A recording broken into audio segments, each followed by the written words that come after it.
First security ইসলামী bank PLC business 24 স্বাগত। আপনাদের সাথে আছি মামুনুর রশিদ। আইএমএফের ঋণের শর্ত বাস্তবায়নে ব্যাংকের সুদহার পুরোপুরি বাজারের উপর ছেড়ে দিয়েছে বাংলাদেশ ব্যাংক। বাড়ানো হয়েছে ডলারের দামও। বলা হচ্ছে রপ্তানি রেমিটেন্স বৃদ্ধি ও তারল্য নিয়ন্ত্রণের মাধ্যমে বাগে আনা যাবে অর্থনীতির টালমাটাল অবস্থা।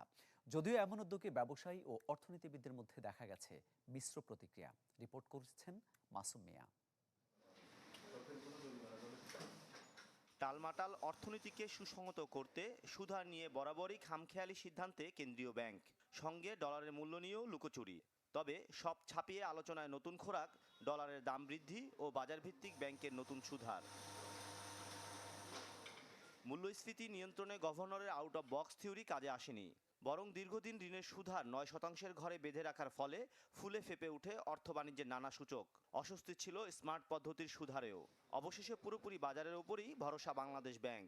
এখন থেকে বাণিজ্যিক ব্যাংকগুলোই ঠিক করে দিবে আমানত ও ঋণের সুদহার। লক্ষ্য চাহিদা নিয়ন্ত্রণের মাধ্যমে মূল্যস্ফীতির লাগাম টানা। বিনিময় হারের পদ্ধতি কোর্লিং পেগ ধরে বাড়ানো হয়েছে ডলারের দামও। তিনি নিয়োজিত হন। তবে বাংলাদেশ ব্যাংকের এমন সিদ্ধান্ত বাস্তবসম্মত নয় বলে মন্তব্য এফবিসিসিআই-এর সাবেক এই সভাপতির। বলেন, নতুন সুদহারের নীতিতে কমতে পারে বিনিয়োগ। নীতির ধারাবাহিকতা না থাকায় কাজে আসবে না এই উদ্যোগ। আমি মনে করি এগুলো হঠাৎ করে করা হচ্ছে এবং সুচিন্তিতভাবে করা হচ্ছে না। আমরা ব্যাংকিং সেক্টরে কিন্তু অনেক অস্থিরতা দেখতে পাচ্ছি। সেখানে যদি আমি অসুবিধার মধ্যে পড়ি বা একজন উদ্যোক্তা বা ব্যবসায়ী পড়ে, সে তো ব্যবসা চালিয়ে যেতে পারবে না এবং প্রকারান্তে যেটা হবে তার লোন ডিফল্ট করে যাবে। এফএক্স রেটটা, ডলার টাকা রেটটা কিন্তু পুরো বাজারের উপরে ছাড়া হয়নি। এটা একটা হাইব্রিড জিনিস। ওনারা চাচ্ছেন বোধহয় দেখতে যায় ও আপারে কদ্দূর যায় দেখি, লোয়ার এইবে কোথায় যায় দেখি, অর্থাৎ প্রাইস ডিসকভারি প্রক্রিয়ার মধ্যেই আছি।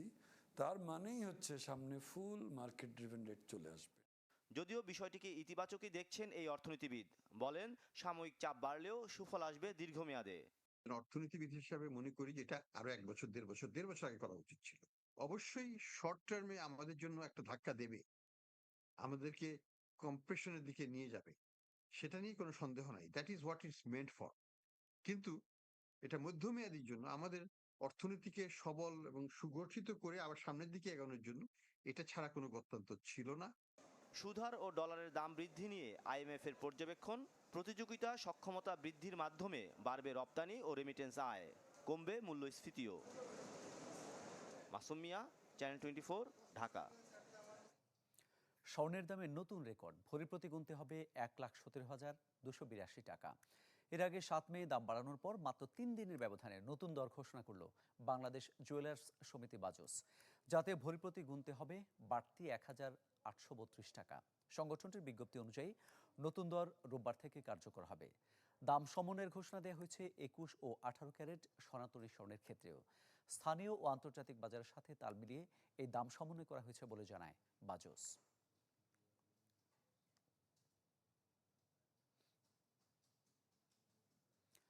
গরমের অজুহাতে আবারও অস্থির মাংসের বাজার। সপ্তাহের ব্যবধানে আমিষের অন্যতম উৎস মুরগির দাম বেড়েছে কেজিতে 30 থেকে 40 টাকা পর্যন্ত।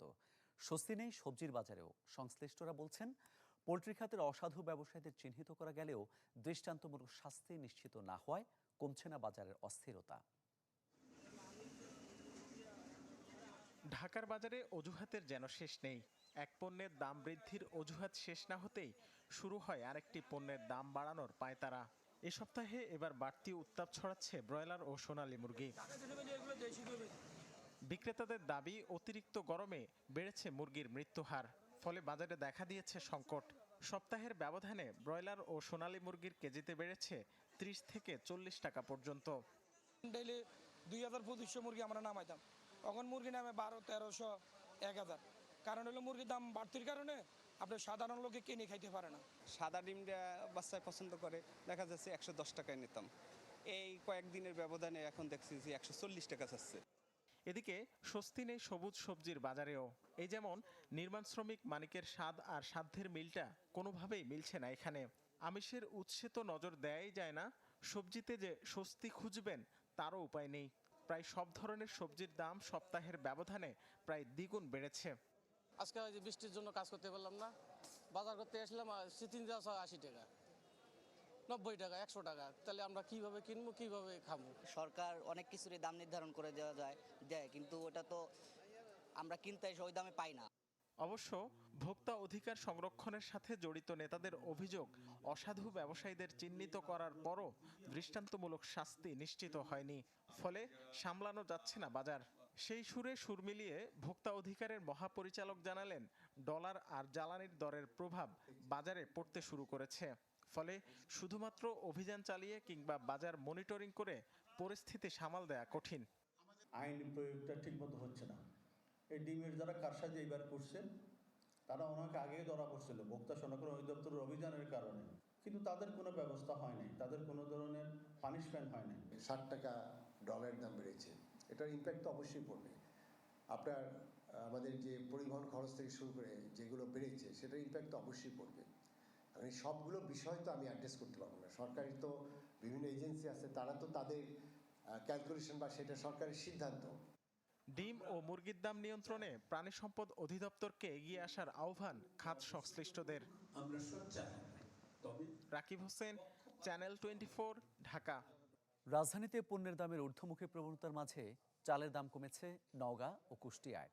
এক সপ্তাহ ধরে নতুন চাল বাজারে ওঠায় এই পরিস্থিতি।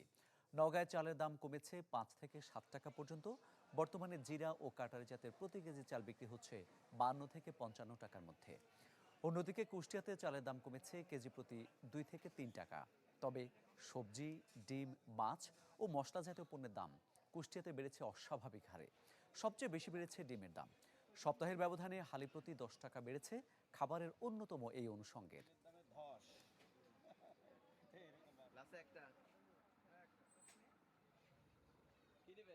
জিরা শাল এখন পাইকারি হচ্ছে, আমরা নিচ্ছে 2800 টাকা 2900 টাকা কোয়ালিটি ভেদে বস্তা, 50 কেজি বস্তা, এবং যেটা খাটো জিরা এটা নিচ্ছে 2600 টাকা 2650 টাকা 50 কেজির বস্তা। নতুন চাল 55-60-এর মধ্যে হলে ভালো চাল, আগে কিনতে হচ্ছিল 70 টাকা। আসলে নতুন আর পুরাতনের যে ডিফারেন্স, 2-1 টাকা করে ডিফারেন্স দেখাচ্ছে যে নতুন চাল বাজারে 2 টাকা কমে বিক্রি হচ্ছে, পুরাতন চাল 2 টাকা বেশিতে বিক্রি হচ্ছে, এরকম বিক্রি হচ্ছে। ডিমের দাম বাড়তি। ডিম 3-4 দিন আগে, এই 3 দিন 4 দিনের মধ্যে খাসিতে প্রায় 100 টাকা বাড়তি। প্রতি খাসিতে 100 টাকা বেড়েছে। যেমন আমরা 2-3 দিন আগেও বেচলাম 270 টাকা, আর আজকে বেচছি 370 টাকা। আলু হচ্ছে আপনার 45-50 বিক্রি হচ্ছে খুচরা, পাইকারি 45-50 খুচরা। আর পেঁয়াজ হচ্ছে আপনার হলো পাইকারি বিক্রি হচ্ছে আপনার 62-60 এরকম। জ্বালানি নিরাপত্তা নিয়ে যখন বিশ্বে চলছে নানা কর্মকাণ্ড, তখন সৌরশক্তির ব্যবহার বাড়লেও তা নিয়ে তৈরি হচ্ছে প্রশ্ন। কারণ সৌরবিদ্যুৎ উৎপাদন করতে গিয়ে জমি হারানো ও উর্বরতা নষ্ট হওয়ার বিষয়টি সামনে চলে আসছে, যার ফলে বৈশ্বিক খাদ্য সংকটের এই সময় আরও জটিল হতে পারে খাদ্য নিরাপত্তা। তাই নবায়নযোগ্য সৌরবিদ্যুৎ নাকি খাদ্য নিরাপত্তা, কোন পথে হাঁটবে বিশ্ব? নুসরাত মোহাম্মেদ রিপোর্ট। সময়ের সাথে বাড়ছে নবায়নযোগ্য জ্বালানির চাহিদা, যার সবচেয়ে বড় উৎস সৌরবিদ্যুৎ, যা উৎপাদনে দরকার হয় বিপুল পরিমাণ জমির, যার বড় যোগান আসছে কৃষি জমি থেকে। বিদ্যুৎ উৎপাদন প্রক্রিয়ায় নষ্ট হচ্ছে জমির উর্বরতা, হুমকির মুখে পড়ছে বিশ্বের খাদ্য নিরাপত্তা। যুক্তরাষ্ট্রে অভ্যন্তরীণ বাজারে কয়লা ব্যবহার করে 1 কিলোওয়াট বিদ্যুৎ উৎপাদনে খরচ হয় $100, গ্যাস বা তেলে সর্বোচ্চ $1.5। পরমাণু শক্তিতে 30 ও সৌরশক্তিতে খরচ হয় মাত্র 8 সেন্ট। সস্তা হওয়ায় তাই বাড়ছে সৌরশক্তিতে বিনিয়োগ। 2021-এর পরিসংখ্যান বলছে, যুক্তরাষ্ট্রে 965 বর্গমাইল ভূমি ব্যবহৃত হয়েছে সৌর প্যানেল স্থাপনে। ওই সময় দেশটিতে উৎপাদিত হয়েছে 24 গিগাওয়াট সৌরবিদ্যুৎ। 2013 থেকে 2022 পর্যন্ত সৌরবিদ্যুতে বিনিয়োগ $495 বিলিয়ন। শুধুমাত্র 2024-এ দেশটি এককভাবে $92 বিলিয়ন বিনিয়োগ করছে এ খাতে। এত হলুদ বালিতে মাটির উপরিভাগ ঢেকে যাওয়ার পাশাপাশি হারাচ্ছে উর্বরতা। ফলে এই মাটিতে উৎপাদন করা যাবে না আর কোনো খাদ্যপণ্য, যা জটিল করছে দেশটির খাদ্য সংকট পরিস্থিতি। খাদ্যপণ্যের সরবরাহ নিয়ে বিশ্বে যে ধরনের সংকট চলছে, ইউক্রেন যুদ্ধের কারণে সেই অবস্থা আরও জটিল হচ্ছে। এমন পরিস্থিতিতে কৃষি জমি খাদ্যপণ্য উৎপাদনে ব্যবহার না করে সৌরবিদ্যুৎ উৎপাদন খুব ভালো সিদ্ধান্ত বলে মনে হচ্ছে না। সৌরবিদ্যুৎ উৎপাদনকারী প্রতিষ্ঠানগুলো একর প্রতি জমিতে বছরে সর্বোচ্চ $1500 ভাড়া দেয়। লোভনীয় অর্থের অঙ্কের বিনিময়ে তাই ভূমি মালিকরাও সৌরবিদ্যুৎ উৎপাদনে ভূমি লিজ দিতে বেশি আগ্রহী, কারণ প্রতিনিয়ত বাড়তে থাকা কৃষির খরচ সামলানো এখন বেশ কষ্টের। প্রথমে যখন আমাদের জমিতে সৌরবিদ্যুৎ উৎপাদনের প্রস্তাব দেয়া হয়, আমরা তেমন আগ্রহী ছিলাম না, কিন্তু পরে ভাবলাম এখান থেকে বেশ ভালোই আয় হবে, তাই রাজি হয়ে গেলাম। যদিও সৌরবিদ্যুৎ উৎপাদনকারী প্রতিষ্ঠানগুলোর মতে অর্থনৈতিক দিক চিন্তা করলে ভুট্টার মতো ফসল চাষের থেকে সৌরবিদ্যুৎ উৎপাদন অনেক বেশি লাভজনক, কিন্তু অদূর ভবিষ্যতে যখন এই উদ্দেশ্যে জমির ব্যবহার বাড়বে, কমবে কৃষিপণ্য উৎপাদন, তখন হুমকির মুখে পড়বে বৈশ্বিক খাদ্য নিরাপত্তা, এমন মত বিশেষজ্ঞদের।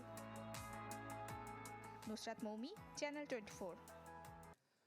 আশকোনার হজ ক্যাম্পে একটি হজ বুথ ও মেডিকেল ক্যাম্পের উদ্বোধন করেছে শাহজালাল ইসলামী ব্যাংক পিএলসি। প্রধান অতিথি হিসেবে বুথ এবং মেডিকেল ক্যাম্পের উদ্বোধন করেন প্রতিষ্ঠানটির ব্যবস্থাপনা পরিচালক এবং প্রধান নির্বাহী কর্মকর্তা মোসলেহ উদ্দিন আহমেদ। বিশেষ অতিথি হিসেবে উপস্থিত ছিলেন ধর্ম বিষয়ক মন্ত্রণালয়ের উপসচিব মোহাম্মদ কামরুজ্জামান এবং হাবের প্রেসিডেন্ট মোহাম্মদ শাহাদাত হোসেন তসলিম। ক্যাম্পটিতে আনোয়ার খান মডার্ন মেডিকেল কলেজ হাসপাতালের সৌজন্যে হজ গমনেচ্ছুদের বিনামূল্যে সেবা দেয়া হয় ব্যাংকিং প্রতিষ্ঠানের পক্ষ থেকে হজ গাইড ও 20,000 ছাতা। এই ছিল ফার্স্ট সিকিউরিটি ইসলামী ব্যাংক পিএলসি বিজনেস 24 এর এখনকার আয়োজন। এতক্ষণ সাথে থাকার জন্য সবাইকে ধন্যবাদ।